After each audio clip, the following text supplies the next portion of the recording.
शेकडो उमेदवारांना आम्हाला उमेदवारी देता आली नाही. ज्यांना उमेदवारी आम्हाला देता आली नाही त्यांची जाहीर दिलगिरी मी या अगोदरच व्यक्त केलेली आहे. त्या साऱ्या उमेदवारांनी पक्षाचा निर्णय शिरसावंद मानून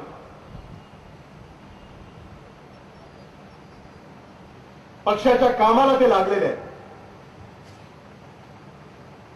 आयत्या वेळी काही उमेदवार राष्ट्रवादीच्या तंबूत, शिवसेनेच्या तंबूत, भारतीय जनता पार्टीच्या तंबूत, मनसेच्या तंबूत आयत्या वेळी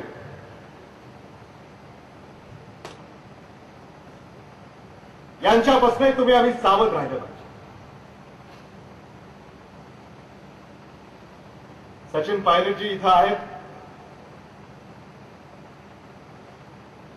काँग्रेस आणि राष्ट्रवादी काँग्रेस देशामध्ये काय, राज्यामध्ये काय, मोठे बंधू लहान बंधू देशामध्ये, राज्यामध्ये मोठे बंधू लहान बंधू.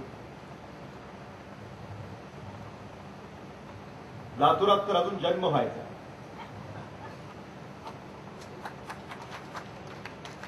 आणि काँग्रेसचा कार्यकर्ता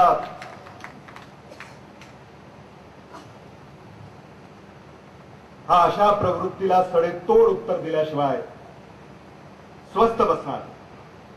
उस्मानाबाद बद्दल आम्हाला आदर आहे, बारामती बद्दल आम्हाला आदर आहे. आम्हाला उगाच डवचू नका, आम्हाला उगाच छेडू नका, हे मला विनम्रपणे या ठिकाणी सांगितलं. लातूरातली काही विघ्न संतुष्टी माणसं या राजकारणाचा गैरफायदा घेत आहेत, हेही मतदारांनी समजून घेतलं पाहिजे. देशामध्ये आपण एकत्र काम करतोय, राज्यामध्ये आपण एकत्र काम करतोय. इथं तुम्हाला लढायचंय, आमची हरकत नाही. पण त्या राजकारणाचा स्तर हा चांगला असला पाहिजे, हेही मला आवर्जून या ठिकाणी आपल्याला सांगितलं पाहिजे. या लातूर महानगरपालिकेमध्ये शेकडो कोटी रुपये आम्ही दिल्लीहून आणि मुंबईहून लातूरचा चेहरा मोहरा बदलण्यासाठी खेचून आणला.